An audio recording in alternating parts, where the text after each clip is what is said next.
Right, and hello everyone, good evening. We hope you guys are all well. Great to see you guys.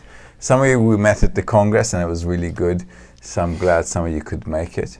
What we're going to do is we're going to carry on. Now this is our third semester, the young group, and this is the final curtain before we actually start dispersing into the groups and start really getting into our practical work in bringing our spiritual life together. We're going to start build it from scratch, and that's going to start to happen once we get into the practical work in the group. Now, in order to get into that practical work, we have to learn something called a workshop. Now, the first semester and the second semester gave us the fundamentals of the wisdom of Kabbalah. We understood that we have some basic things that we need to know about, which is what Kabbalah is, what the purpose of the study is, what the perception of reality is, how we perceive reality, and on top of that, where's our freedom of will, where's our freedom of choice. We also talked about the spiritual worlds. We also talked about how we were initially created and how the Creator afterwards brought us into this reality called the corporeal world, and from this corporeal world, how we need to ascend back. So we learned a lot of things, many topics, and we kind of brought them all together in the second semester and built on top of that. But what we need to now start doing is how to practically do this work amongst ourselves. And this is done through something called a workshop. And what we're going to do is today and next week, we're going to talk about the rules of the workshop. Now this book that I'm using, okay, it's from an integral education conference we did in 2014. Unfortunately, this book does not exist on the website. So what you have to do is you've got to take notes when I'm talking. Okay, it's very important. So it's very important you guys have something handy, pen and paper, and you take notes. If there's anything you don't understand, something not, misunderstood, not understood, so you missed something, you must ask. So we clarify everything. Because after this semester, we're going to use the workshop all the time during the lessons. So it's very important to get to know it. Okay, so I'm going to read from here. And today we're going to look at the 6 internal rules to make the workshop effective. 6 internal rules. In other words, the 6 internal rules of the workshop. Very important. Because our work is called inner work, spiritual work, it's the internality of a person. And therefore what I have to do is before I engage in any type of connection, I have to kind of format myself. I have to give myself a new approach so I can start to work on building this connection. So the internal rules of the workshop, the inner rules of the workshop, are the rules which I must engage in and arrange within myself in my approach to my connection with everyone. So these are very important. And there are only 6 rules. Okay, so we're going to go over them one by one. We must know them all because we will use them. In fact, the rules of the workshop is something you're going to use with all types of communication within the group. So it's very important to know. Okay, 6 internal rules to make the workshop an effective tool. 1. Seeing the love. Okay, this is the first rule, seeing the love. Okay, doesn't sound very concrete, I know, okay, but relax, I've got this, okay. Seeing the love. Let's first read and I'll give a little explanation. My effort to see in the rest of the participants the desire to discover the Creator and my own contribution to enhance it in the circle evoke among us the feeling of a raspberry ball. This is a special feeling of warmth, confidence, pleasantness, softness, and love, which illuminates just like a warm raspberry-colored ball. The relations among the participants become closer and more intimate, and a feeling that no problem is unsolvable in the circle is formed. All right, so let's read that again. Rule number 1, seeing the love. My effort to see in the rest of the participants the desire to discover the Creator, and my own contribution to enhance it in the circle, evoke among us the feeling of a raspberry ball. So this is an internal effort. All right, let's go sentence by sentence. So what we have to do is exert effort to try to come to a feeling, or try to see through the efforts of the friends, that how much they're putting forward in order to get this connection, in order to get this desire to reveal the Creator more stronger, or more emphasized, underlined, and so on. What we want to do is, when we engage in a workshop, we want to really engage with it, engage in it with all our feelings and with all our intellectual and emotional capacity. And what we have to do is, we have to, while the friend is talking or while I'm talking, we're always engaged in this emotional and intellectual capacity together. If we all try to do that, then they're saying that this is a special feeling of warmth, confidence, pleasantness, softness, and love, which illuminates just like a warm raspberry color ball. The relations among the participants become closer and more intimate, and a feeling that no problem is unsolvable in the circle is formed. Okay, so I just need to make some effort to see the desire of the friend and how much they desire to discover the Creator. Because this is an emotional state, I'm making an emotional effort. Making such an emotional effort is not something we're used to, because in life we're used to making an intellectual effort in order to understand what the other person is talking about. However, spirituality is first and foremost is a sensation and a feeling. I cannot intellectually understand something and then convert it into a feeling. It doesn't work that way. In life, nothing works that way, actually. First, I must have a feeling, and then I must reconcile the feeling intellectually to give an understanding, well, to give a definition and bring an understanding to the emotional state that I'm going through. This is why making this effort to see in the friends their desire for the Creator is essential. What's the most important thing if I want to get good at something? Anyone know? Practice. Yes, practice. This is why this is something we have to practice. All these rules we have to practice. The best way to carve a talent or something new inside of you, the best way to put it in you is to practice it. Rule number 2. Now, if there's anything not clear, just ask, okay? We're in a relaxed environment. We can talk about these things. Rule number 2. And you let me know if there's a question okay, so Claire's asking, what's a raspberry ball? Raspberry ball is a sensation that we should be getting with inside the workshop, where we have a feeling of, we have a relaxed, confident, lofty feeling. We should have amongst us the sensation that together we can solve anything and everything. So the group, the workshop group, should give that kind of a confidence. That confidence actually is a clothing of the light inside the vessel.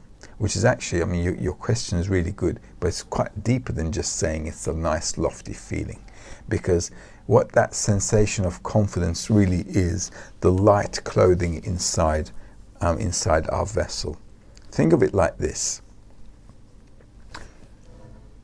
A child feels great confidence when, when they're 2-3 years old and their mother, has them in their arm, okay? She's carrying them in their arm, and they feel this confidence. They feel like they're on top of the world and they can look at the world from above, right? So they have this confidence. Or when we hold their hands and walk down the street, they're feeling confident. They're walking nicely with us. So this sensation of confidence that we should have in the group is actually it should be a very clear feeling amongst us.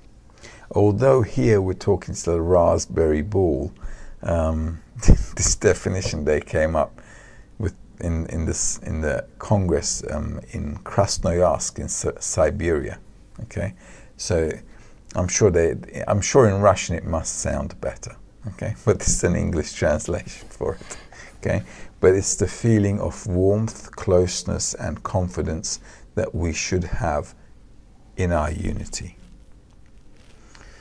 That should later turn, as it says here, into the sensation of love, and in our work that's actually a spiritual state. But even amongst us now, okay, when we do a workshop, we're going to be doing it as at the 3rd lesson onwards, we should be beginning to have this confidence, this pleasant, warm feeling that within our workshop that we can find solutions to problems, we can find answers to questions, and we can find ways together to improve how we can move forward in our spiritual work better and better all the time. Right then, rule number 2, right? You let me know if there are any questions, Anthony. Gotcha. All right, so losing myself and finding the one desire. Okay, this also, from the title, it sounds a little airy-fairy, losing myself and finding the one desire. I mean, that sounds weird, right? Okay.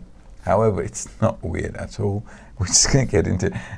Although the titles all seem weird, all right, just bear with us, okay? Because as we get into the definition of what we're supposed to be really feeling, it should make sense.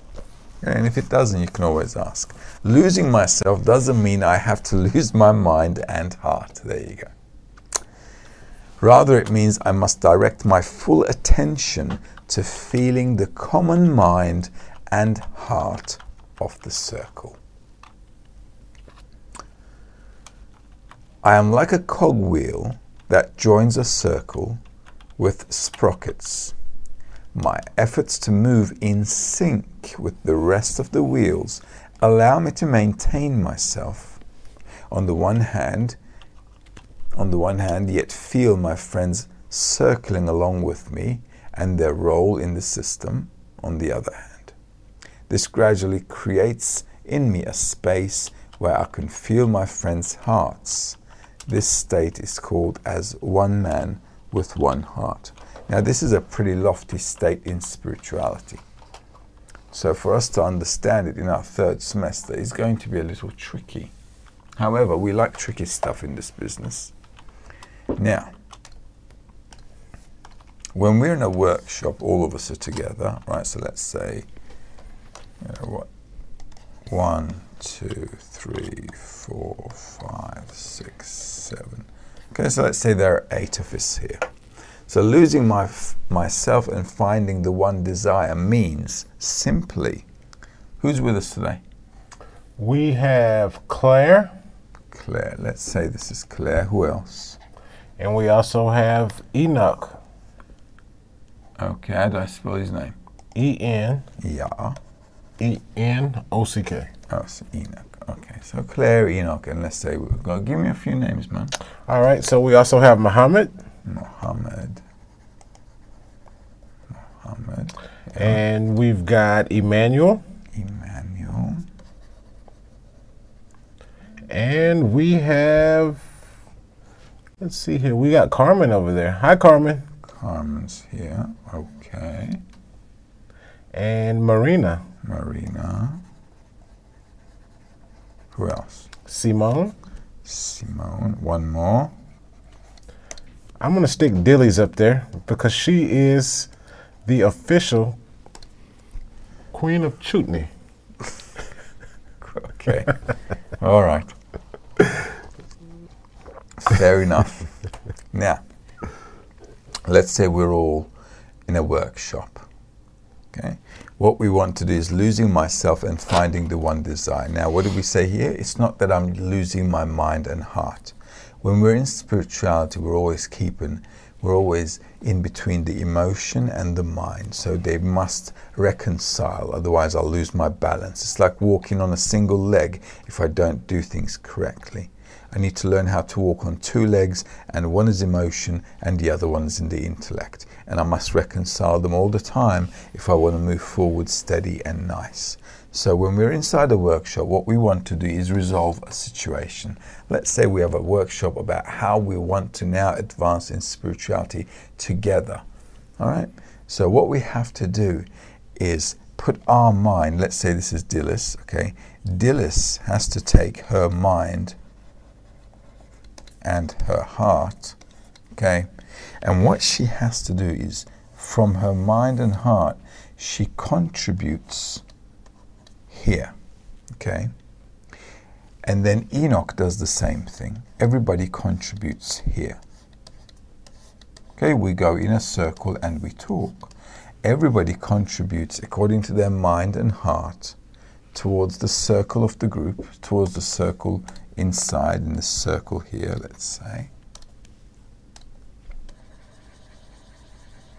Everybody contributes here about how we can advance together in spirituality better. Now, what happens is this. Dilly's mind and heart is no longer what Dilly's had in the first place. Dilly's mind and heart now becomes the outcome of the workshop's mind and heart. All right? And so does Enoch's, and Muhammad's, and Claire's, and so on. So the mind and the heart of the group becomes the new Dilys. It becomes the new Enoch, the new Muhammad, Claire. So every time we go one round in a circle, the way to know if that workshop is working on me or not is if I am completely renewed now with the outcome of the group's solution to our problem. That's what it means to lose my mind and heart. So Dilys lost her personal mind and heart and acquired the outcome of the group's mind and heart as we concluded the workshop, and thus henceforth should be with all of us. Is that clear now, the second principle? Yeah? Okay. It's like one person attaining the intellectual and emotional capacity of everybody in the circle, and from there Dilys now becomes the total of 8 people. She has now multiplied herself with the power of the 8 in the group, and thus henceforth has increased her capacity by 8-fold. We're going to learn how to do that practically as well. But inside of us, this is where we're going towards. Okay? So from here, you should already start to understand the power of the workshop. Rule number 3. Okay? Any questions on this one? So far, so good. So far, so good. Yep. Okay. Number 3. Everyone but me is perfect. Okay? So that's a new approach, because everybody thinks everybody else is imperfect and they're perfect. So rule number 3. Everyone except me is perfect. During the workshop, I must regard myself as the last participant who needs to add one's own part to what is already perfect. Once I have heard all the views in the circle, I must exert to agree with them, even when they sound unreasonable or even stupid. Why? Because I have decided once and for all that these are my friends. If I can belittle myself compared to the friends, despite my reasons claim that I am much smarter than they are, and far more experienced and correct than them, if I do all that, then I contribute to the building of the center of the circle. This is why we never disparage or argue, but only try to complement one another in order to discover among us the raspberry ball while forming a singular group opinion. The greater the difficulty in doing so, the greater the chance to discover the Creator. The sign of true work in a circle is the feeling that only my point of annulment is missing in the puzzle. So let's read this again.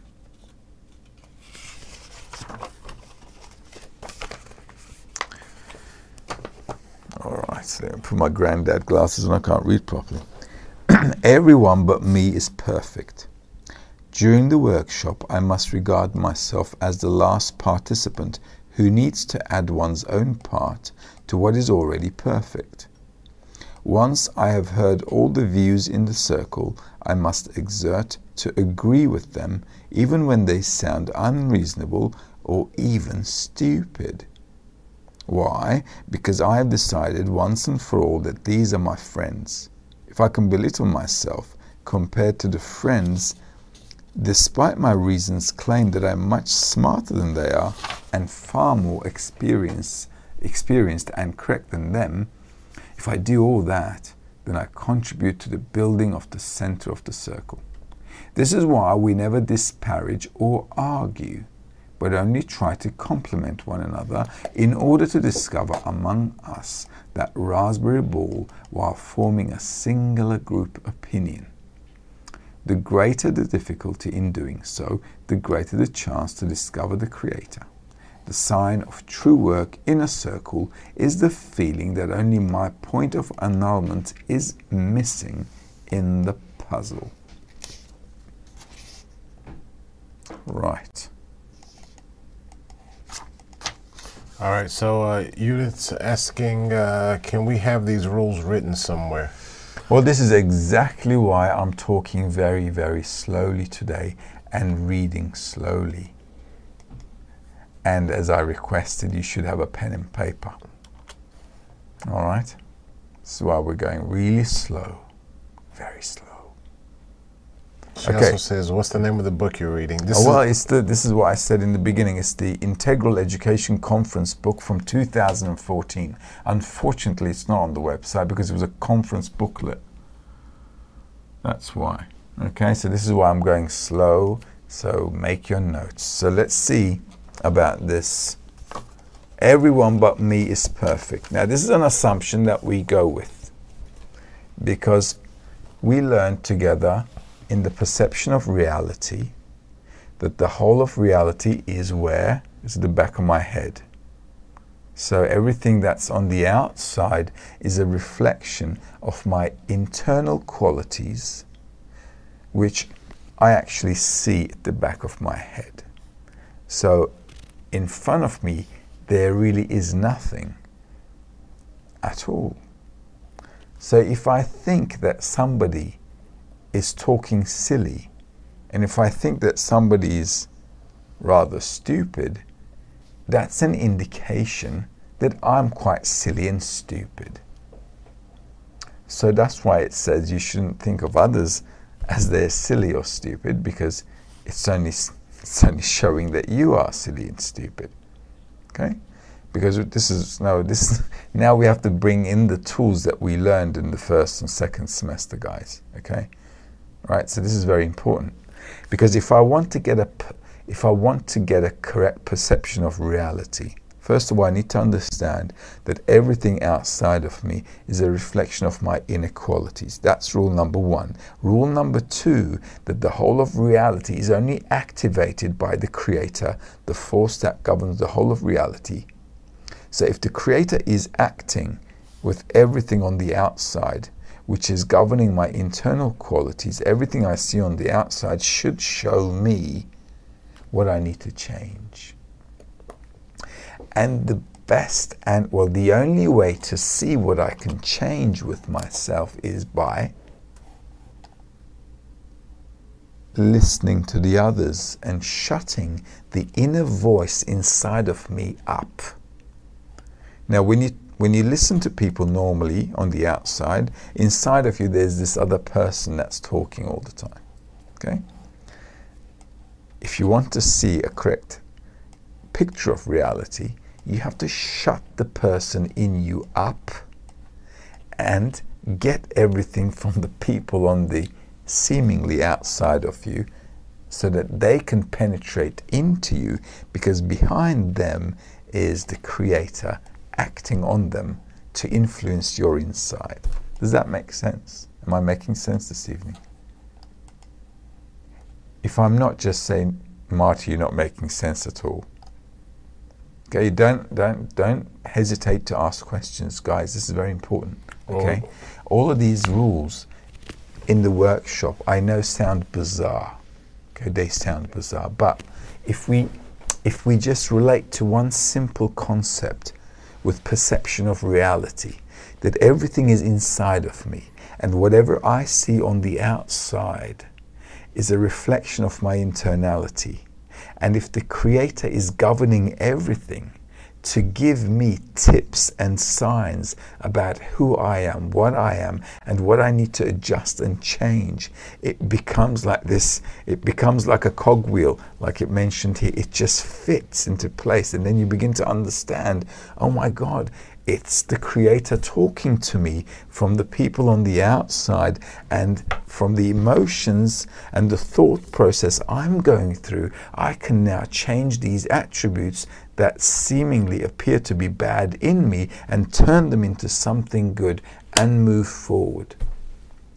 In a nutshell, that's how it is. Yes? We have a question from Claire. Claire writes, "Number 3 is a big struggle for me.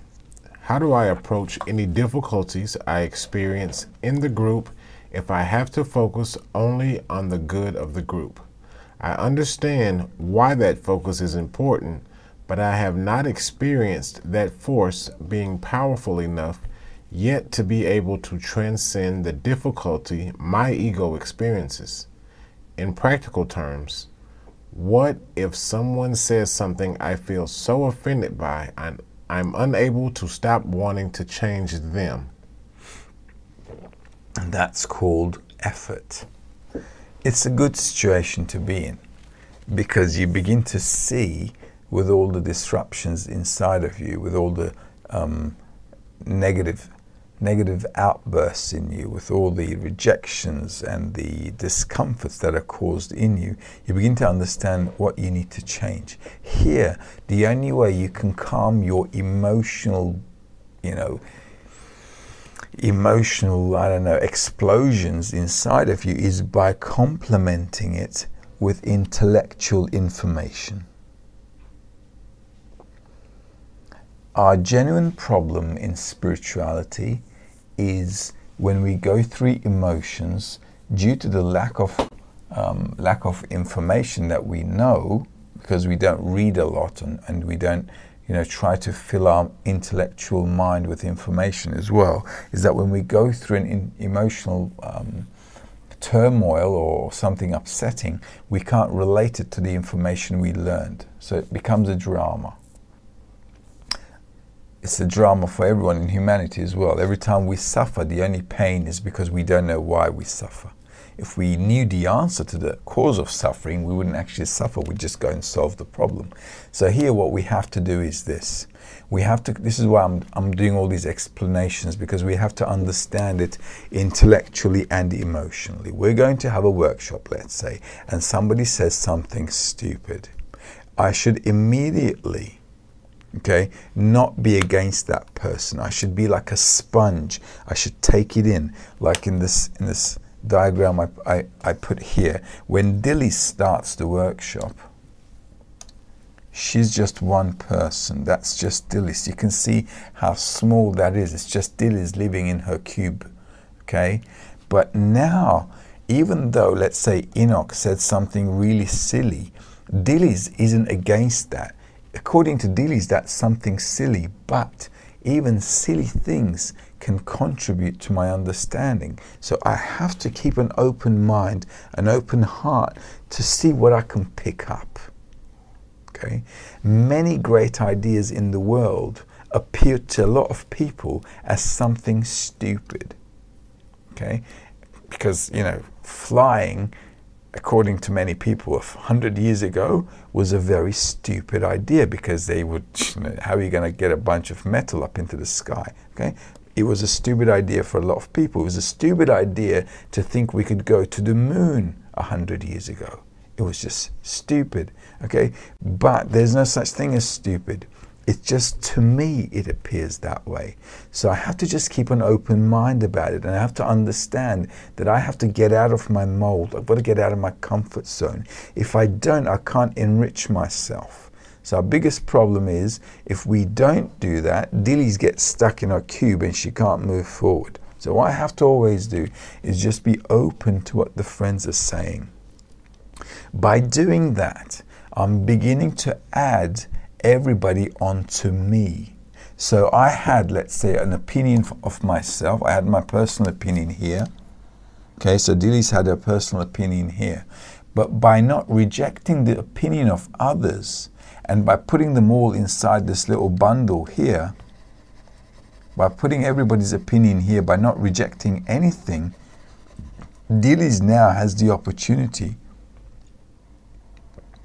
to take the mind of 8 people. If I understand this at an intellectual level, it won't disturb me. Do you know what I mean?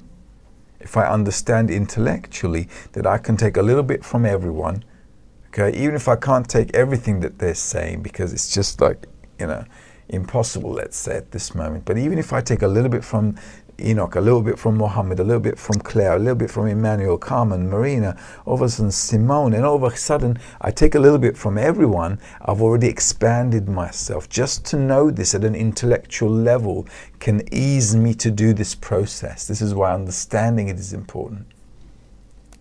All right? Yeah, anything else? Marjana, as it says, but my ego inside me is opposing this motion. How can I overcome this? This is what I mean. You have to have the intellectual understanding. Our ego is always against something we don't like. But if I intellectually understand that this is actually for my benefit, if I can understand it, I can actually benefit from this. I'm getting free advice from people. That's the benefit. It's like you see, in business, sometimes we are what we call a mastermind group, right? A group of people who have empathy, sympathy towards your goal in life.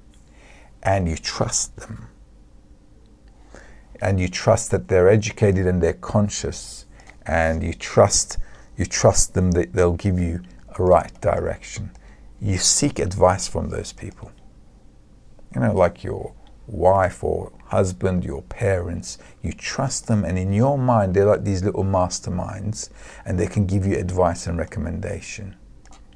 Same must happen in the group. This is why it says I chose them as my friends.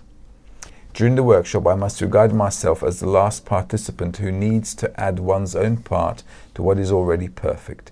Once I have heard all the views, in the circle I must exert to agree with them, even when they sound unreasonable or even stupid. Why? Because I have decided once and for all that these are my friends.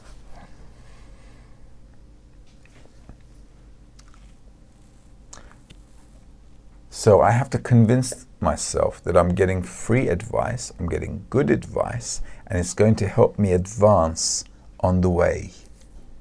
If I convince myself to that, they won't sound stupid. I'll in fact value them quite a bit. You'll find, trust me, I've been doing workshops for God knows how many years. If you value each friend, you will pick up something valuable from all of them. No doubt. In every workshop you do, if you open your ears and if you shut your ego up and if you convince yourself that you're getting free advice that's going to help you along the way, and that behind every friend it's the Creator talking, then you will pick up things that can make you move forward very fast. If you have that understanding, it'll help you. This is why we must add intellectual understanding on the emotions we go through, otherwise it's going to be a problem.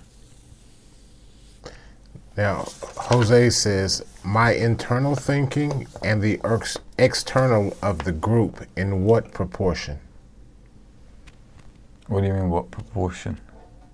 My internal thinking and the external of the group, in what proportion? Whatever you can pick up from them, you pick up.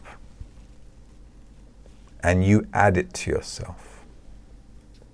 You can learn from everyone in the group.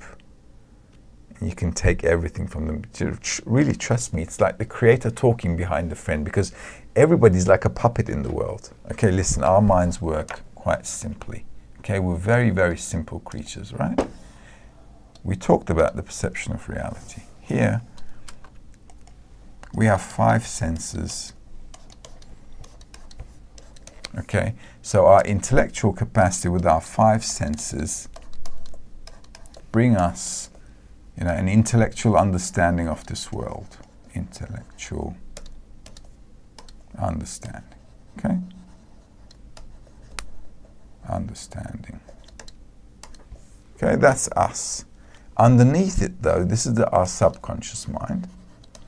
And all our behavior is from the subconscious mind.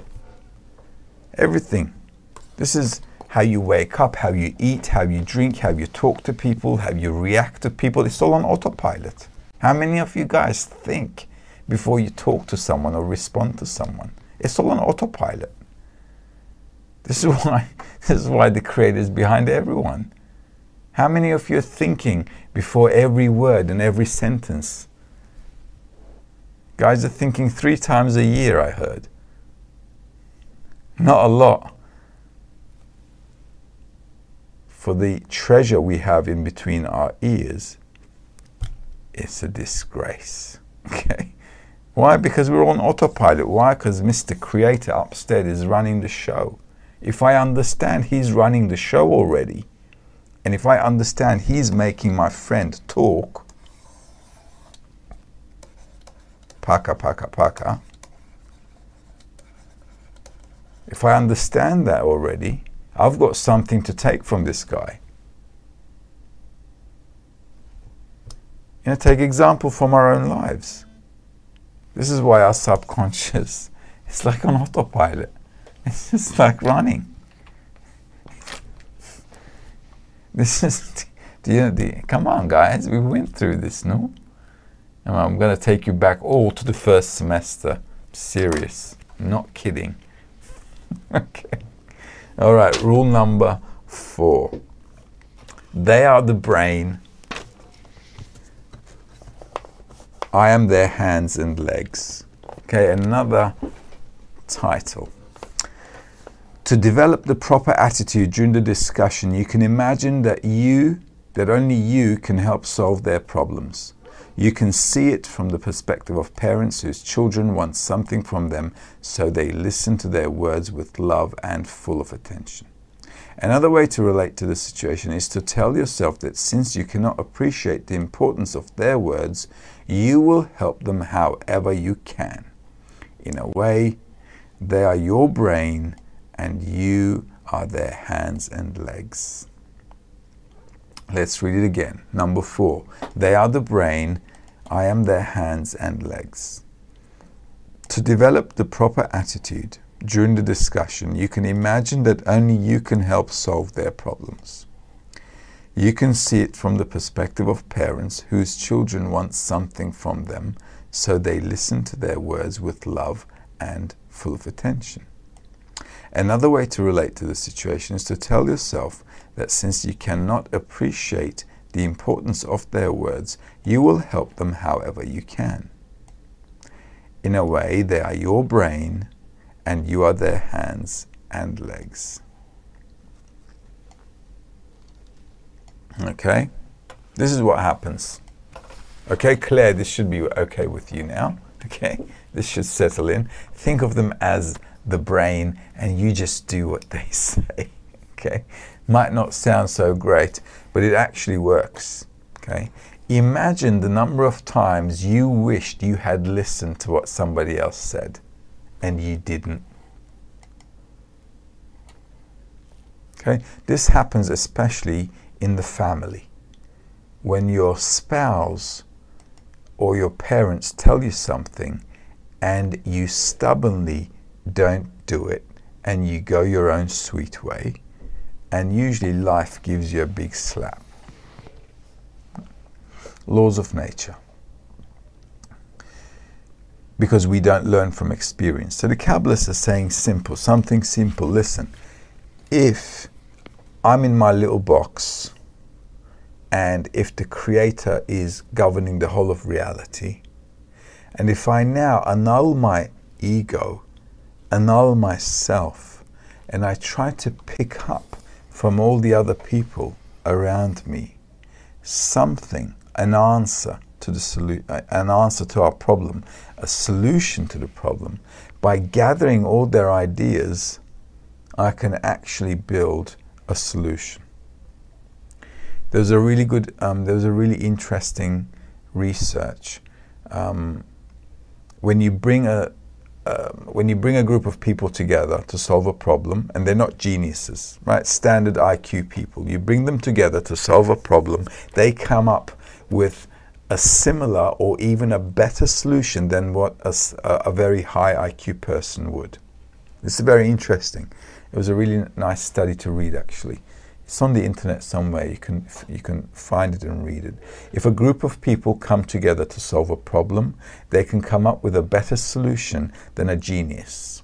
So if we had 10 regular guys working on the theory of relativity, and Einstein was working on it as well, those 7-10 people would probably come up with a better and a more correct theory than Einstein would have. Now imagine solving all our problems in this way.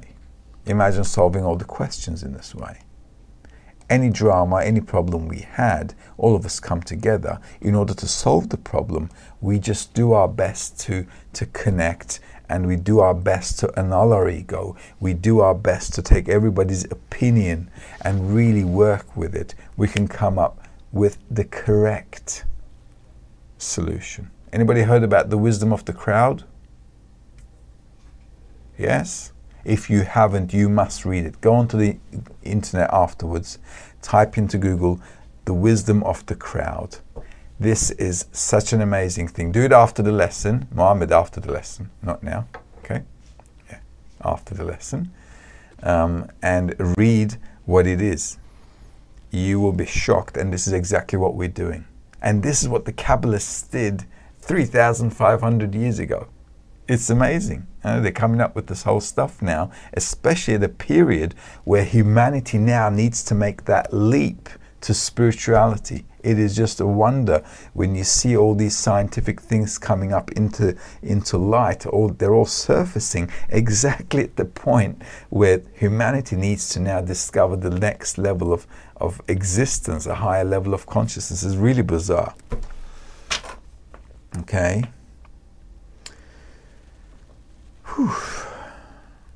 So if I take all of the friends as the mind and the brain, and I'm the hands and the legs, I actually apply the total of their ideas as one solution, like here. So Dilis, for example, or Muhammad or Enoch, doesn't matter, takes the totality here of what we came up with and applies it. That's what it means. Okay? So each of us take the outcome and use it, now apply it. So the group actually became the mind, a new mind. Okay, this is now a new mind of the group. Okay, it's the new mind, the mind of the group. I took that mind and now I applied it. So that's what it means. It's now my hands and legs. I actually applied everything, the sum total of the group's intellectual capacity. Okay, so that makes sense, right?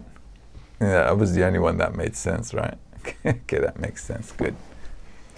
Seeking solutions in the next 3 hours. How long have we got? We've got 15 minutes. Let me finish 5 and 6 and then we'll have questions.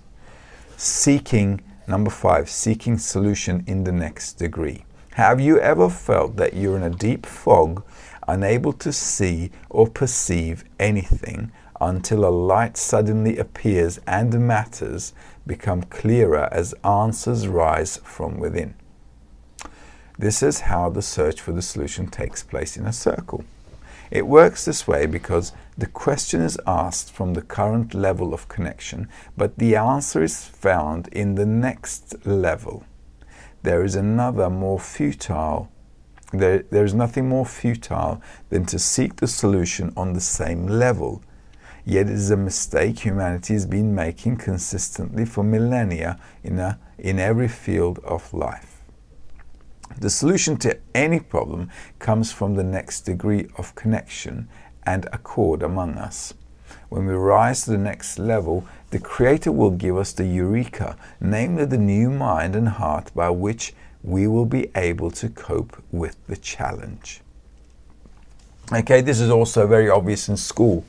When I'm in primary school, I don't know the alphabet, but they start to teach me the alphabet. They're already teaching me my next level.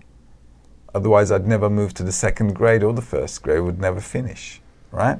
So just like in school, they must always give me something I can't do. The solution to my problem must always be at a higher level. And this is the beauty of the thing. Now, with my current brain capacity and my emotional capacity, how am I going to elevate myself? I can't. But if I take emotional and intellectual, if I take emotional and mental intelligence, let's say, if I take the intellectual faculties of other people, I can then embed them inside of me, and that can create my next level. Otherwise, I'm always stuck in my own opinion. Won't get anywhere, won't solve any problems either. But if I use everybody else in the group, I'm building my next state. I'm becoming the total of intellectual and emotional capacity of the group. This is why the solution can only be in the next degree. Also, when we're talking next degree, we have to understand that because our aspiration is towards the Creator, don't forget, okay, remember, our goal is always towards the Creator. The whole idea is to get to the Creator, remember? Okay, never forget the Creator in this business. Okay, we want to understand His level. We want to understand His thoughts. The purpose of creation is to equalize to His attributes, to understand His thoughts. So if we endeavor to do that, if our intention is towards that, and if I pacify my ego in order to get from the group everything I can so that together we can build our next level, then that next level is actually going to be built by the help of the Creator. Why? Because the next level has to be a spiritual level. It needs to incur and it needs to ignite inside of us a new emotional, a new spiritual state. This is why the Creator is important. We're not trying to attain something worldly here. The whole purpose of the exercise is to get something spiritual out of the exercise, a spiritual understanding, a spiritual sensation, something new that will open up inside of me with respect to what we define as spiritual. Either my egoistic nature will open up, or I will feel something that's belonging to bestowal. All these sensations, they can only come from the Creator. So our intention in doing the workshop is always directed towards the Creator, and behind every friend there is the Creator. So behind everyone there's the Creator. So whoever is utilizing the workshop, let's say Dilys is utilizing the workshop, so she's looking at all the friends as if the Creator is talking to her. She's annulling herself completely, and she's picking up everything they say because the Creator is making them talk. By that self-nullification, she can now become the new Dilys, which is the center of the group. If we all do that, then we all go one step up, because we just added to ourselves the power of the group. And since behind everyone there is the Creator, our next level is thus henceforth one level closer to spirituality. Does that make sense? It's not rocket science, right? Great. It's just, ABC of Kabbalah. So now the last rule. Okay, the last rule. Aiming for the center of the circle. These are all very important, and so is this one. Aiming for the center of the circle. I mentioned a little bit of this just a second ago with the intention. So we have to understand how to aim towards the center of the circle, because the center of the circle is what we're going to get. This is our, it's the reward of the workshop. Only after a circle has formed a sense of common space right here. This is our common space. Okay, our common space here. Only after a circle has formed a sense of common space where we do not feel ourselves, but only the connection with the others, can we bring to the circle our own knowledge and experience in order to express what we feel properly. In this way, the bonding with the others begins to feel alive, something from which concepts such as annulment, listening, bonding, and Creator suddenly become clear. So everything is supposed to come clearer here, in this common space. And we can only build this common space by all of us contributing to it. So everyone in the circle must talk. Everyone must contribute. It's very important. We must all contribute. Anyone who doesn't, it's like stealing from the group's effort. Sometimes we feel in this world, if I don't do anything, it's not too bad, but that's not right. In spirituality, if you're not doing anything, you're stealing. So everyone in the group must contribute to this common space. Any questions there, Anthony? We've got, 5 minutes, but we can do an extra 5 here. Any questions? Alrighty, so questions, here we go. From Mohammed, he says, so just in our lovely group, the Creator talks or speaks behind us. But out of our group, the 8 billion people speak by themselves? No, the 8 billion people is the 8 billion. Oh, okay, the 8 billion people, what to say? How can I put it in a nice way? Imagine you're a farmer, okay? And in your farm, you've got some chickens. And all day long, they go, how do chickens make a noise? Huh? I don't know, right? All day, they're like chickening around, okay? So 8 billion people around the world are roaming just like that. Now, I don't mean to sound bad about them, okay? I'm not bringing them down. This is not to insult anyone either. But just think about it.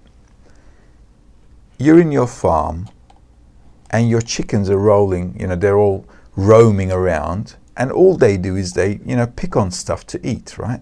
This is what they do all day long. And you look at the world and you see 8 billion people all day running around, and all they do is also try to feed their bellies. They're also, working for food, shelter, and that's pretty much it. Food, sex, family. That's it. They made their wages, they work, they make money, and they satisfy these needs. These are the same needs that a chicken in the farm has. The rooster and the hen, they have a family life. They give birth to the chicklets, to the little chickens, okay? And this is their life cycle. So this is why we study inside a group where we have a common understanding that there's a higher purpose to life. Get it? So this is why you don't need to talk to people on the outside about it, because they're working inside their own nature. They're like in their nature. Same thing, just like a chicken or a cat. A dog is a very good example. Okay? Once again, I'm not trying to make anybody feel bad. But think about a dog, right? If you see a street dog especially, right? In the Middle East, there's always street dogs somewhere. Mohammed, where are you from? Write down where you're from so we know, right? In the Middle East, there's always street dogs in those countries. And you look at dogs on the street, they're always sniffing. What's here? What's there? Is there something here? Is there something nice here? This smells nice. This doesn't smell so nice. You see, they're always seeking some kind of pleasure, some kind of fulfillment, always sniffing around. So the people on the outside are working in the same way. They're always sniffing. It's like, I don't know, it's like some people I know, they're always talking about the food they're going to have. What are we going to, you go to the office in the morning and everybody's talking about what we're going to have for lunch. Okay, like, guys, relax. We just got in. Okay? It works the same way. And it's really amazing. It's lunchtime, everybody's talking about where to have a beer tonight. Are we going to go out tonight? We're going to eat tonight. It's just from one meal to the next meal. It's like a chicken roaming in the farm. Same thing. So they are being governed by their inner nature. It's like a program they have in them. Okay? And this is the way to get out of this program and start living beyond this program is a thing called the dot in the heart. And this is why a person who wants to discover the meaning of life can no longer stand living in that state. It just becomes like horrible. There's a nice book I read the other day. It says the difference between a man and a horse. There is no difference if he's not thinking. And mostly we're not. Humanity is just mostly in the subconscious level. So everybody's in this animate mode. This book was written in 1937. He says there is no difference between a man and a horse or a man and a pig if he does not think. And then they made an experiment, and the guy and humanity is only thinking 3 times a year.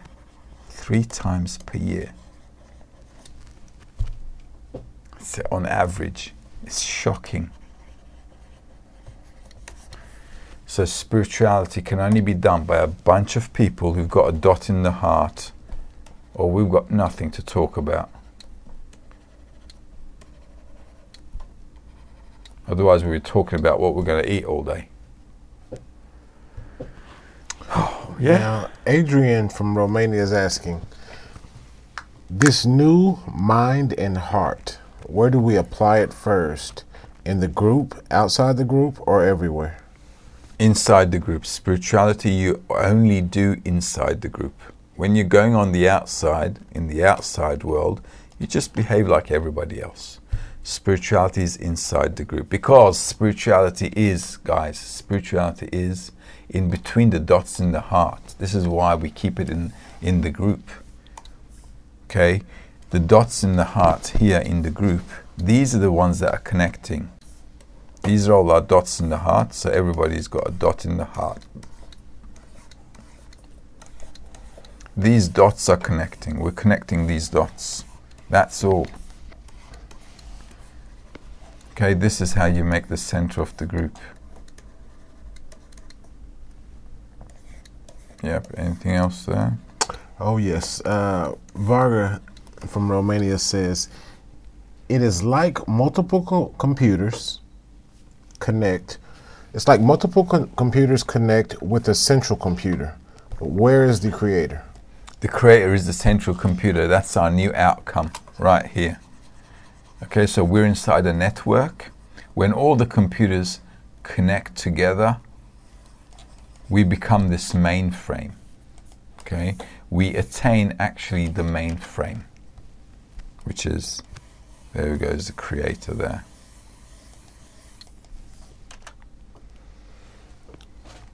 Okay.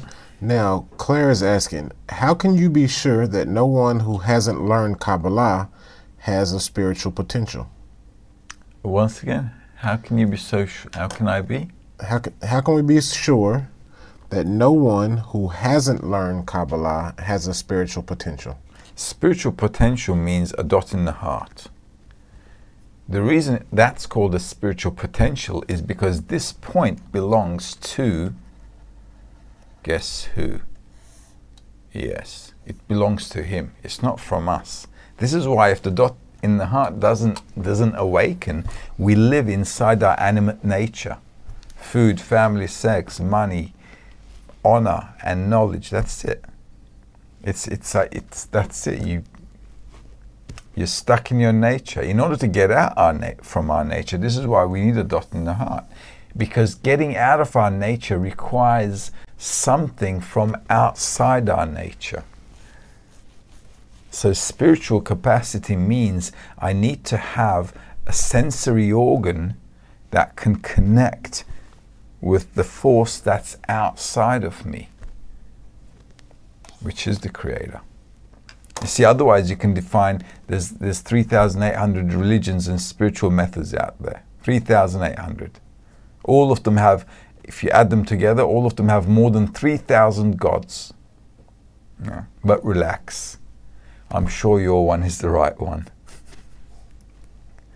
Claire's saying, wait. People could have a dot in the heart and find spiritual path that's not Kabbalah, right? Or maybe never find a way to develop it? This is why I said 3,800 methods, and more than 3,000 gods around, and everybody thinks their God is the right one. So this is why I said relax. Whichever God is yours, you're right. What can you do? Spirituality, we need to define it properly. Okay, for some people, spirituality is just this feeling of elevation. For us, though, it's not. For us, it's understanding the thought, or attaining, actually, not even understanding, attaining the thought of the Creator. This is for us spirituality. See, that's why there are 3,800 methods. But attaining the thought of the Creator for us is spirituality. This is why definitions are very important. Because people sometimes, they do a bunch of stuff and they say, well, this is spiritual. Well, okay, great, but when you say spiritual, what's the outcome? What's your desired outcome from your spirituality definition? Because if we don't get the definitions right, everybody's got their own spiritual idea. Even the word meditation, right? Meditation, according to the Oxford English Dictionary, means a state of being in deep thought. So meditating means actually deeply contemplating about something. Where if you go out to the person and say, you know, they say, I meditate, what do? You know, they sit in a cross-legged position and they breathe and they focus on their breathing. Well, how's that deep thought about a certain thing? Just breathing exercise. So even that definition of meditation is so confused around the world. You know? Most meditation teachers tell you don't think. Yeah, they say don't think, just focus on your breathing. Well, wait a minute, that's just like completely opposite to what the definition in the Oxford English Dictionary is. So there you go. Marjan is asking why the Creator did not give the point in the heart to every human being. Everybody has a dot in the heart. Everybody has a dot in the heart. Okay? It just hasn't awoken yet. They will awaken. They will awaken. They will awaken gradually. Why gradually? Well, simply because just like our body has a certain framework, has a certain functionality, the whole of humanity is one body as well. Judith is asking, she says, what does it mean when you said earlier that thinking only 3 times a year? According to a research they made, okay, people only think, you know, sit and think about something 3 times a year. Other than that, they're just floating with life. Says, think about it during your day. How many times did you actually sit down and think about how to, you know, really engage in something and make it better? We all do, according to our intellectual capacity, what we're supposed to do at work. Okay?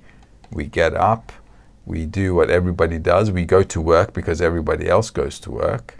Okay, because we have to pay bills and everything. We live like everybody else. Has anyone ever thought about why they're living like everybody else?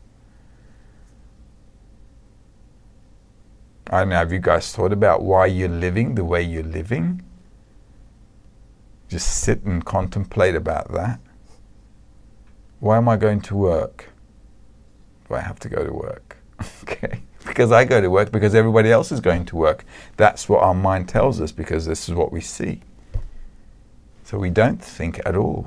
We only think if there's a drama. If there's a problem, oh, let's think about it. Yeah. So I guess you're having dramas 3 times a year, but you know. And last question, Claire says, but we have to think. It's what our brains are designed for, isn't it? Yes, it's designed for thinking.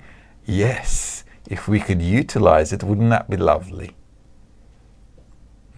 It's there, but it's like, you know, our mind is like a treasure. And I'm going into this treasure room and coming out with nothing. And they tell me I can take everything, but I just go in there and just come out and just take nothing. That's how we treat our brain. And very last, Judith is saying, so what is this special thinking that, it says, what is this special thinking that making from us humans? I think she meant for us in terms of humans. You might want to clarify that one, the last part of that for me. Purpose of my life.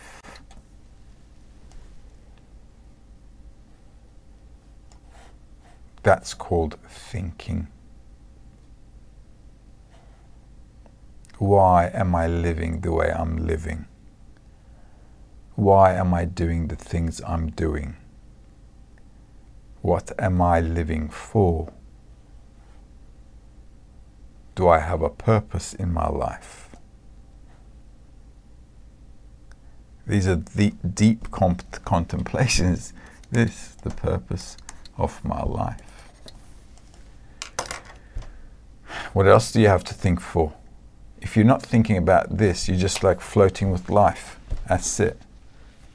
Next thing you know is it's game over.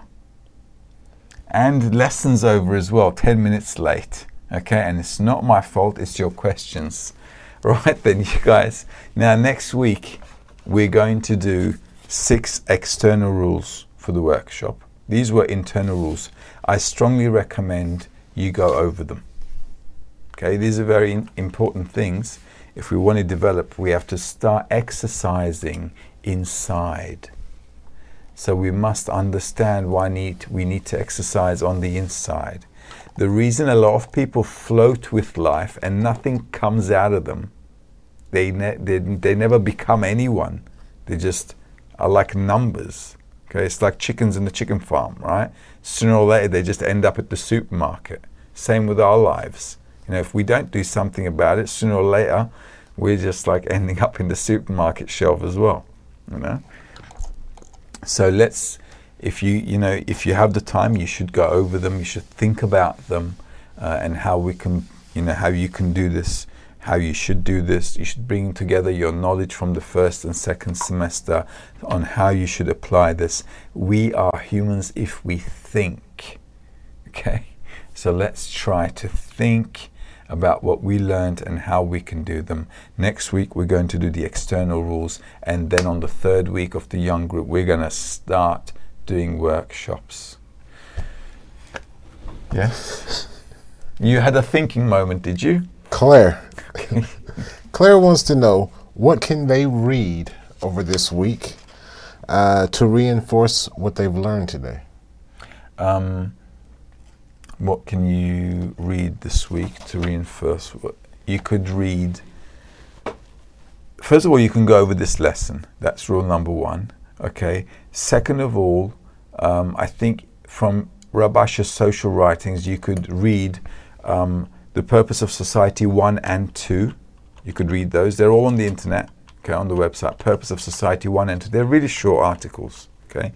If you want to read something long, I would say Shamati 1, but it might be a little complicated. Go ahead, read it. Read Shamati 1 as well. Okay, it's this white book. It's also on the website. Shamati number 1.